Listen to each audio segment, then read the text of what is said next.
Assalamualaikum warahmatullahi wabarakatuh. Selamat datang kembali di channel Hikmah Misteri. Dan tentunya masih bersama saya, Mas Nara. Apa kabar kalian semua? Semoga selalu baik-baik saja, sehat badannya, dilimpahkan rezekinya, dan dihindarkan dari segala mara bahaya. Amin. Di kesempatan kali ini saya akan menceritakan sebuah cerita treat horror, melanjutkan dari part kemarin yang kalian tunggu-tunggu. Oke, sebelum ke ceritanya, bagi kalian yang belum subscribe channel ini, silahkan bisa subscribe dulu dan aktifkan lonceng notifikasinya agar kalian tidak ketinggalan cerita dari channel Hikmah Misteri yang akan selalu menggetarkan hati kalian. Oke, terima kasih, and so get ready to be haunted.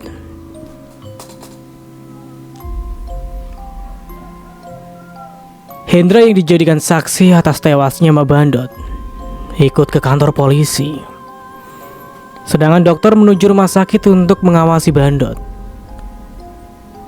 Sesampainya di kantor polisi,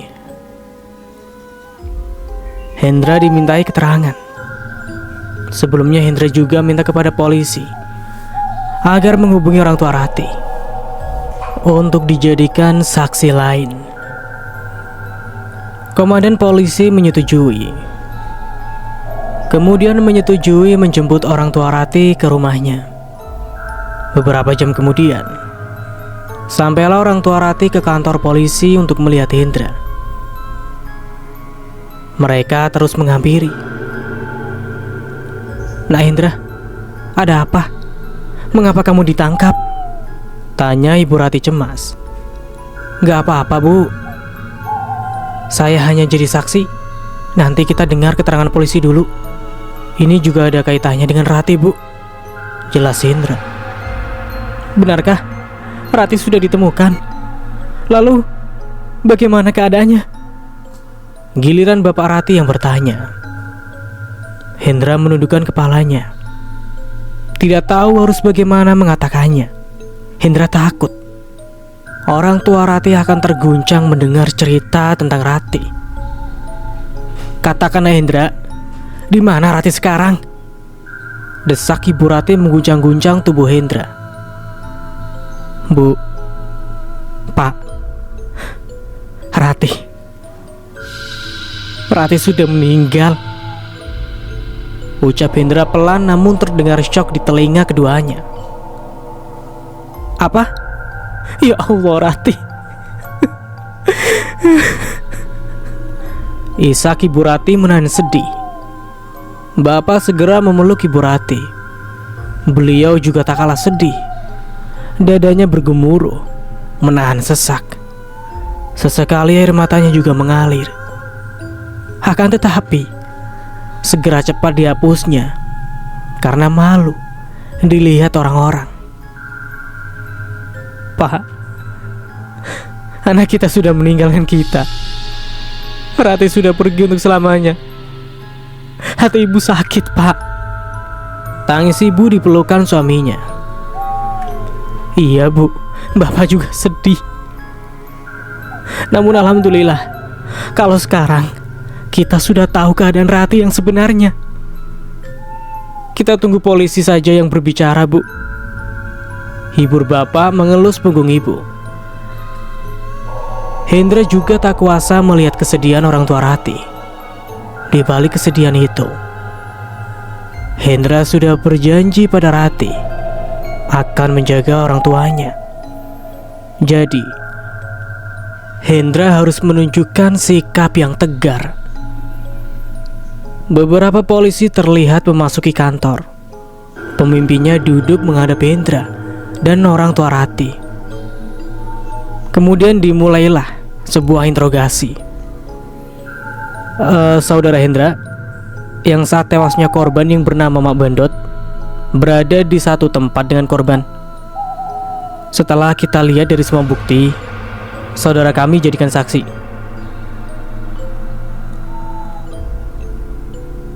Menurut bukti rekaman CCTV, bahwa Mak Bandot tewas karena dianiaya seorang wanita.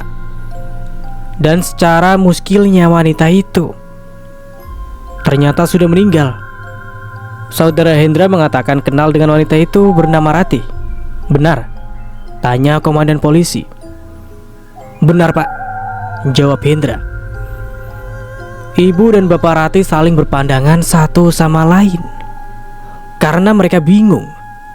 Bagaimana mungkin Rati yang sudah meninggal bisa menyebabkan Mak Bandot tewas?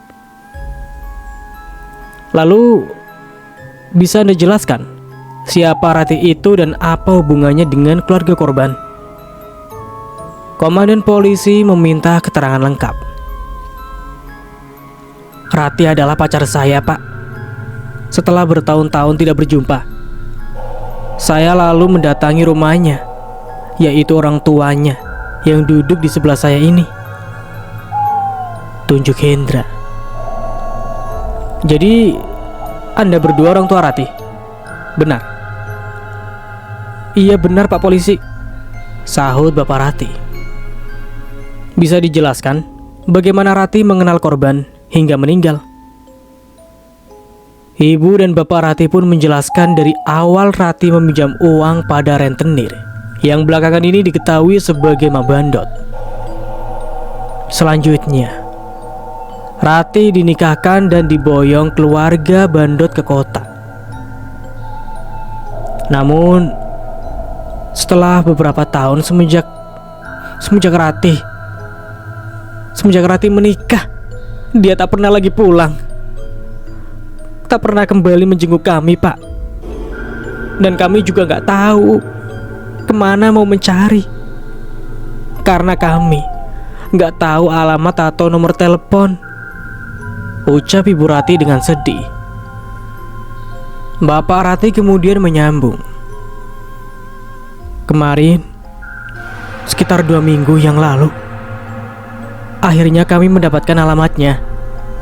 Setelah tiba di sana, kami tidak bertemu Rati. Katanya lagi berlibur di villa. Komandan polisi mengangguk mendengarkan penjelasan dari keduanya, lalu mengeluarkan rekaman suara Bandot dan Maknya yang sempat direkam Hendra. Orang tua Rati sangat begitu terkejut mendengar pengakuan Bandot dan Maknya. Tidak menyangka besannya begitu kejam dan sadis. Ibu Rati berulang kali mengurut dadanya. Hatinya sungguh terasa sakit. Rati diperlakukan seperti itu. Setelah mendengar rekaman ini, kita tahu bahwa Rati juga sebagai korban telah dibunuh. Jasadnya dikubur di belakang rumah Bandot. Mari, segera kita menuju rumah Bandot. Saudara Hendra, tahu rumahnya? Hendra lagi-lagi mengangguk. Kemudian mereka beriringan keluar dan masuk ke dalam mobil polisi. Bunyi siren mobil meraung-raung, membelah jalanan, hingga mobil dan kendaraan lain pada heran dan menepi. Sesampainya di rumah Bandot, ramai kerumunan warga yang ingin tahu. Polisi sudah menghubungi wartawan untuk meliput kejadian. Tak ketinggalan Bu Broto dan Bu Ratna dan sekumpulan gengnya. Mereka berkumpul dan mereka semua sangat kaget. Beberapa polisi terlihat keluar dari mobil, diikuti Hendra dan orang tua Rati. Sebelum masuk rumah, polisi menjelaskan di hadapan wartawan dan juga warga. Ada apa ini, Pak? Tanya warga beramai-ramai. Oke. Semuanya tenang. Tolong dengarkan penjelasan saya. Kami dari kepolisian mendapat kabar dan informasi yang jelas bahwa telah terjadi pembunuhan di rumah ini. Korban atas nama Ratih, ucap komandan polisi. Apa? Ratih? Ya Allah! Kaget Bu Broto dan gengnya. Menurut bukti, jasad korban ada di halaman belakang rumah ini. Jadi kami ingin menggali makam korban untuk dipindahkan ke tempat yang lebih layak. Mohon semua kerjasamanya ya, tutup polisi mengakhiri. Rumah Mak Bandot yang terkunci segera didobrak polisi. Dengan beberapa kali hentakan terbukalah pintunya. Namun, Mereka mencium bau amis dan busuk yang luar biasa. Komandan menyuruh anak buahnya segera mencari asal bau itu. Semua ruangan digeledah, hingga saat masuk ke dalam kamar Pak Bandot. Mereka semua terkejut. Pak Bandot sudah meninggal di tempat tidur dengan kemaluan yang membusuk. Saat diperiksa, jenazah Pak Bandot belum terlalu lama meninggal. Komandan segera menyuruh anak buahnya memanggil ambulans. Penelusuran dilanjutkan ke halaman belakang. Tak lupa polisi membawa alat deteksi. Hingga tak makan waktu yang lama, jasad Rati ditemukan. Beberapa warga yang inisiatif membantu segera menggali kuburan Rati. Setelah agak dalam terlihatlah pakaian yang dikenakan Rati saat hidup. Jasad Rati pun diangkat disaksikan kedua orang tua Rati yang sangat terisak menahan sedih. Bau busuk menguar begitu jasad Rati diangkat. Beberapa warga ada yang mual dan muntah, mencium aroma busuk. Jasad itu tinggal tulang, lalu dimasukkan ke dalam kantong mayat. Jasad Pak Bandot juga dimasukkan ke dalam kantong mayat. Warga yang melihat kejadian hanya geleng-geleng tak mengerti. Mengapa bisa begitu banyak mayat di rumah itu? Siapa yang melakukannya? Dan kemana anggota keluarga yang lain? Semua masih tanda tanya bagi warga sekitar. Selama ini mereka melihat keluarga Mak Bandot tidak ada masalah. Tanpa mereka ketahui, satu persatu keluarga itu telah menjadi mayat. Dua jasad yang ada di kantong mayat segera dimasukkan ke dalam mobil ambulans menuju rumah sakit untuk diautopsi. Polisi kembali memberikan keterangan kepada wartawan yang meliput segera standby. Dua jasad telah kami evakuasi. Penyebabnya masih akan kami selidiki. Terima kasih atas kerjasamanya semua. Itu Pak, bagaimana anggota keluarga yang lain? Kami semua tidak tahu di mana mereka berada, tanya Bu Ratna. Semua ada di rumah sakit. Mak Bandot sudah tewas, sedangkan Bandot masih di opname karena depresi. Itu saja yang bisa kami sampaikan. Selebihnya silakan lihat di berita ya. Kami permisi dulu, ujar komandan polisi tersenyum. Kemudian menuju mobil kembali ke rumah sakit. Rumah Pak Bandot segera disegel garis polisi. Perlahan-lahan wartawan dan warga pun bubar. Walaupun masih ada warga yang masih berbincang. Terlihat di warung Bu Ratna, warga masih ada yang antusias membicarakan tragedi itu. Mereka semua tidak percaya dengan semua kejadian itu. Ngeri ya Jeng, semua kok bisa jadi mayat? Padahal kita lihat selama ini mereka baik-baik saja ya, kata Bu Broto dengan shock. Karena dia yang lebih sering interaksi dengan Mak Bandot. Iya Jeng, dari awalnya kita sih sudah curiga mengenai Rati. Siapa yang tahu kalau Rati ternyata sudah meninggal? Timpal Bu Ratna. Hati dan sikap manusia gak ada yang tahu Jeng. Walaupun biasa ramah, di belakangnya bisa aja keji, sahut ibu-ibu yang lain. Tapi yang lebih ngenes, jasad Pak Bandot. Gak ada seorang pun yang tahu kalau di dalam rumah ternyata ada almarhum. Mana lagi saya sempat lihat tadi. Kemaluan almarhum sudah membusuk, ucap seorang bapak. Benarkah Pak? Kok bisa ya? Ibu-ibu pada bergidik dan jijik. Begitulah sebagian pembicaraan warga sekitar. Hingga beberapa jam kemudian mereka bubar. Dan warung Bu Ratna pun menjadi sangat sepi. Sebenarnya kalau cepat diketahui, nyawa Pak Bandut bisa saja diselamatkan karena cuma pingsan. Akan tetapi karena pingsan terlalu lama, tidak ada yang membangunkannya, ditambah kemaluannya yang sudah digerogoti belatung, maka nyawanya pun bisa melayang. Namun, sebenarnya, sebelum mengembuskan nafasnya, arwah Mak Bandut mendatangi rumahnya dan mencari suaminya. Mak Bandut ingin mengajak suaminya bersama ke alamnya, hingga terjadi tarik-menarik. Dan akhirnya, Pak Bandut kalah dan meregang nyawa. Sejak pemberitaan kasus pembunuhan di rumah Pak Bandut itu, ramai stasiun televisi menyiarkan selama 3 hari berturut-turut. Warga disuguhkan berita itu.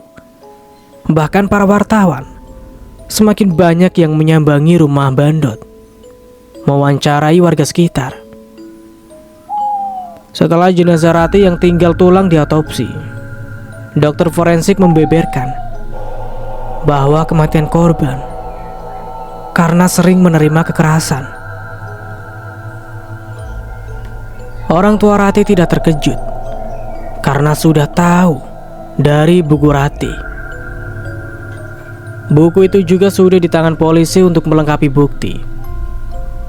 Selesai diotopsi, atas izin kepolisian, jenazah Ratih diperbolehkan dibawa pulang untuk dikuburkan dengan layak.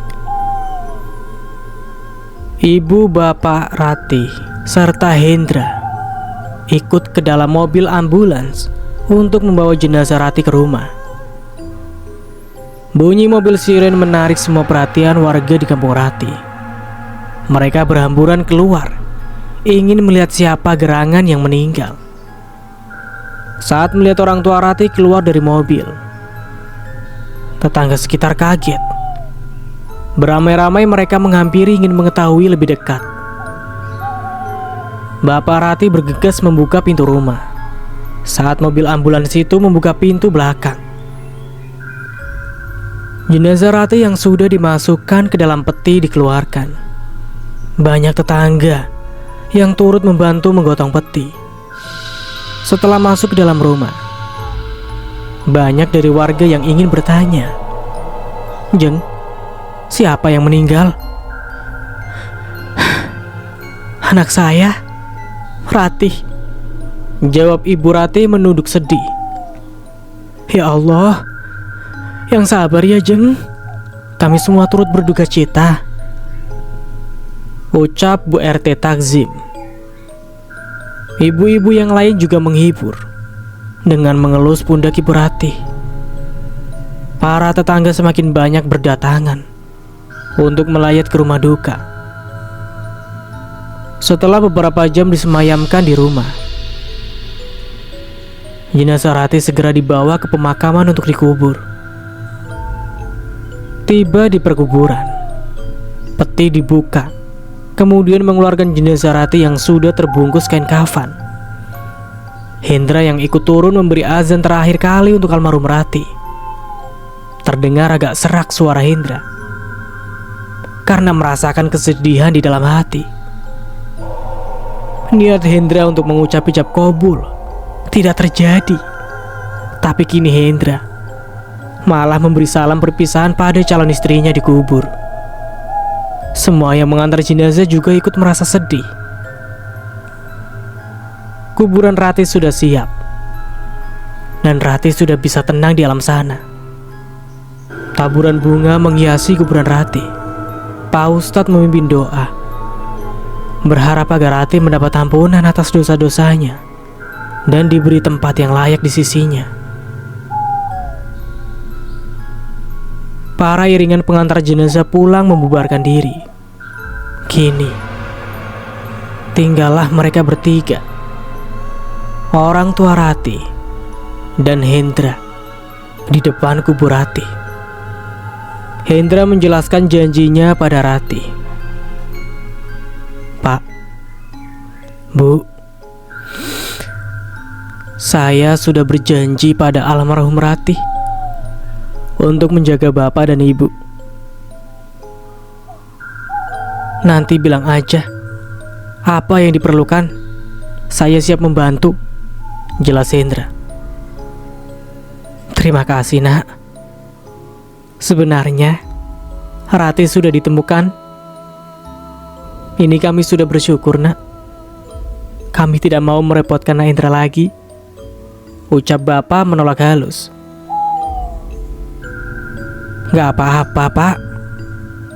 Bagaimanapun, kalian sudah kuanggap sebagai orang tuaku sendiri, ujar Hendra tersenyum.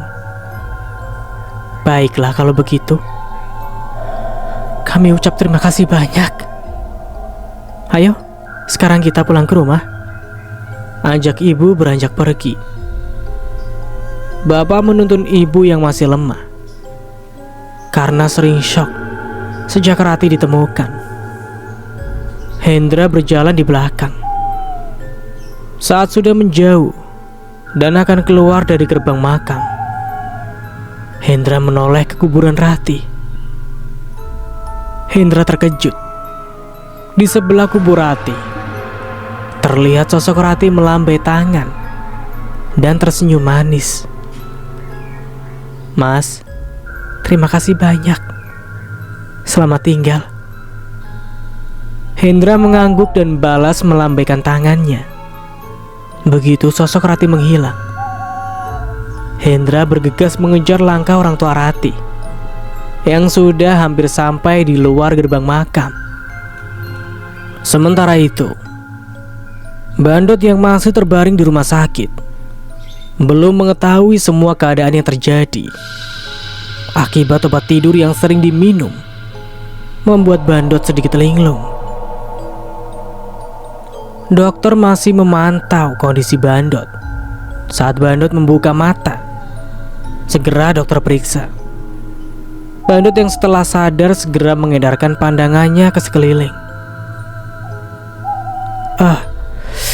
Aduh, saya di mana, Dok? Tanyanya heran. Kamu di rumah sakit, jawab dokter dengan tegas. Apa? Aduh, saya tidak mau di sini. Saya mau pulang, ucap Bandot segera bangkit dan akan mencabut selang infus. Kamu gak boleh bergerak. Tetap di sini, kata dokter kewalahan menghadapi tingkah Bandot. Pak, tolong saya, Pak, panggil dokter. Beberapa polisi segera masuk begitu mendengar teriakan dokter. Bandot yang melihat ciut nyalinya dan berhenti bergerak. Dalam hatinya merutuk. Mampus aku. Pasti polisi akan menangkapku. Maaf, Anda tidak boleh kemana-mana dan tetap di sini sampai sembuh. Kami dari kepolisian akan terus berjaga di depan karena Anda adalah salah satu tersangka pembunuhan, jelas polisi yang baru masuk tadi. Tidak, Pak, jangan tangkap saya. Saya tidak sengaja membunuh Rati. Mak! Teriak Bandot. Dok, di mana makku? Tanya Bandot heran yang sedari tadi tidak melihat emaknya. Emak kamu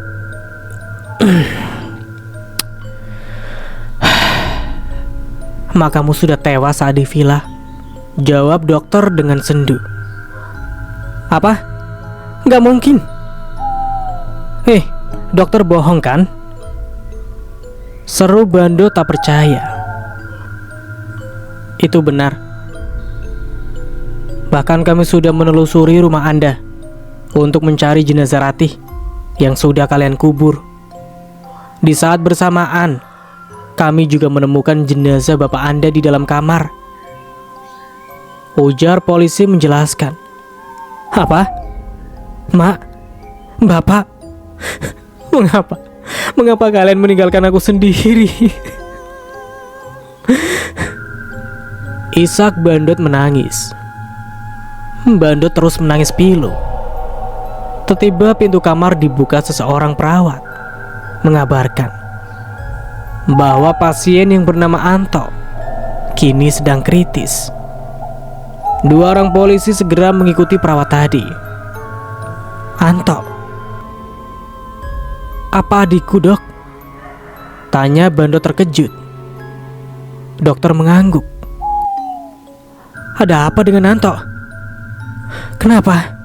Lah, kenapa dia kritis? Apa kamu belum tahu? Anto koma karena kecelakaan jatuh dari jendela atas rumah kalian," terang dokter. Bandot kembali terisak. Dia tidak malu menangis meratapi nasibnya. Semua keluarganya sudah pergi satu persatu meninggalkan dirinya. Bandot berharap Anto bisa melewati masa kritis dan bisa hidup berdua menemani Bandot. Namun, harapan tinggal harapan.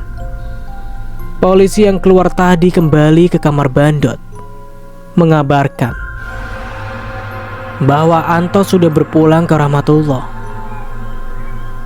Bandot lalu berteriak karena tidak sanggup lagi menahan kesedihannya.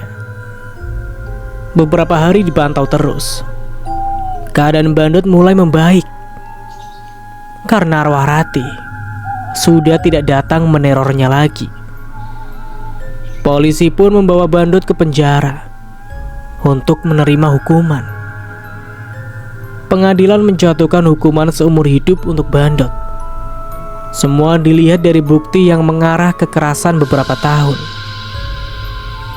Saat pengadilan berjalan, turut hadir juga orang tua Rati dan juga Hendra. Mendengar putusan hakim, orang tua Rati dan Hendra lega. Bandot sudah mendapat hukuman yang sangat setimpal. Kini orang tua Rati sudah menjalani hidup yang tenang. Walaupun sepi tanpa Rati, tapi mereka ikhlas. Hendra juga sering datang menjenguk keduanya. Rumah Rati pun direnovasi Hendra menjadi tempat yang layak untuk dihuni. Hendra juga memberikan modal usaha untuk bapak Rati agar bisa menjadi ladang nafkah keduanya. Beberapa tahun kemudian, Hendra menikah dengan wanita pilihannya. Hendra yakin bahwa wanita itu merupakan reinkarnasi dari Rati. Mulai dari wajah, postur tubuh, juga kepribadian yang baik, sangat mirip dengan Rati. Hendra juga sering berlibur ke kampung Rati mengajak istrinya dan menjadikan orang tua Rati sebagai orang tua angkat. Ibu dan bapak Rati sangat senang. Kini mereka seperti melihat Rati yang asli dan bisa mengobati kerinduan mereka selama ini. Sementara itu, Bandot yang dipenjara dipisahkan dari tahanan lain. Bandot menghuni sel seorang diri. Tiap malamnya, dirinya kerap menjerit ketakutan. Kali ini bukan arwah Rati yang datang, melainkan seluruh keluarganya yang sudah meninggal. Mereka ingin mengajak Bandot ke alamnya. Mereka tidak akan berhenti meneror Bandot sampai hingga Bandot akan ikut bersamanya. Akibat terus-menerus diteror sampai beberapa bulan kemudian, Bandot pun menyerah. Bandot mengalami depresi akut hingga tidak mau makan dan minum lagi. Akhirnya tengah malam, saat Rati meninggal dulu, Bandot juga meregang nyawa. Suara sakratul maut yang keluar dari mulutnya sungguhlah sangat mengerikan. Hingga beberapa detik, keadaan mengenaskan dialami Bandot di akhir hayat hidupnya. Dengan mulut menganga dan mata mendelik, Bandot mengembuskan nafas yang terakhir. Dan kini, habislah keluarga bejat yang dulu dengan kekuasaan dan kekuatannya menzolimi dan menyiksa seorang gadis cantik dan lemah seperti Ratih. Mereka semua mendapat balasan yang setimpal akibat perbuatan mereka. Ingatlah, Rasulullah Shallallahu Alaihi Wasallam bersabda bahwa manusia mati menurut kebiasaan hidupnya. Jadi kebiasaan hidup kita yang berkah, penuh amalan dan juga kebaikan. Semoga kita semua bisa mendapatkan husnul khatimah di akhir hidup kita. Amin. Dan cerita pun selesai. Semoga kita bisa mengambil hikmahnya dari cerita semua di atas, dari part 1 sampai part tamat selesai. Ambil sisi positif dari cerita ini dan buang negatifnya. Oke, dan dari saya mohon maaf bila ada salah kata dalam penyampaian sebuah cerita ini. Akhir kata, wassalamualaikum warahmatullahi wabarakatuh. Sampai jumpa di video berikutnya dengan cerita yang lebih menyeramkan dan menggetarkan hati kalian. Oke, terima kasih dan bye-bye.